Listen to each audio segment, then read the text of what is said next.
Jetpur ઘેટાવાળા plot વિસ્તારમાં નગરપાલિકાનું ઓરમાયું વર્તન. ઘેટાવાળા plot વિસ્તારમાં ભૂગર્ભ ગટરના ખરાબ પાણી રોડ ઉપર વહેતા થાય છે. છેલ્લા 1 મહિના થયા ભૂગર્ભ ગટરના ગંદુ પાણી રોડ ઉપર આવતું હોય રહીશો પરેશાન. નગરપાલિકામાં અનેકવાર રજૂઆત કરવા છતાં હજુ સુધી કોઈ કાર્યવાહી ન થતા સ્થાનિકોમાં રોષ.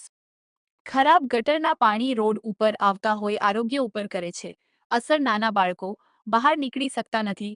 તેટલી દુર્ગંધ પાણી મારતું હોય. કોઈ મોટો રોગ થશે, કોણ જિમ્મેદારી લેશે? ઘેટાવાળા પ્લોટમાં વહેલી તકે ભૂગર્ભની સફાઈ થાય તેવી સ્થાનિકોની. તમારું નામ? રેણુકાબેન બોલ. રેણુકાબેન અજયભાઈ ભેડા. શું સમસ્યા છે?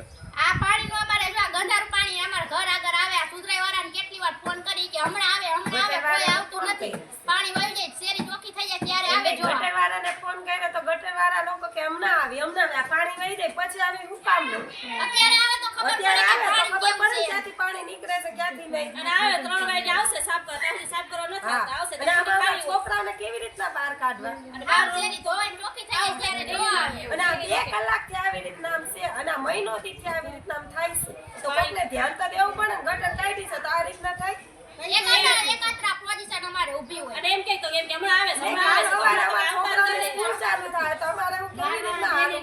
અમે કચરાવાળા બેને નથી આવતા. અમે કચરાવાળા લેવાય રોડ ઊંચા કરી નાખ્યા છે એ લોકોએ. તો આ રોડે ખબર પડે. 2 કલાક પાણી દેવાની શું જરૂર 8 છે? વાગ્યાનું પરવા પાણી છે. અત્યારે 10:30 થયા તો એને બંધ નથી કર્યા. સુધરાઈ સભ્યને જાણ કરી? હા, બધાને કહી દીધું. સુધરાઈ સભ્ય શું કહે છે એના? એ લોકો કે હમણાં આવશે. હમણાં આવશે. આવશે, હમણાં આવે છે, એમ કે આવે છે. અને આવે છે 3 વાગે ત્યાંથી કોઈ આવતું છે ને. બપોર સૂતા હોય ત્યારે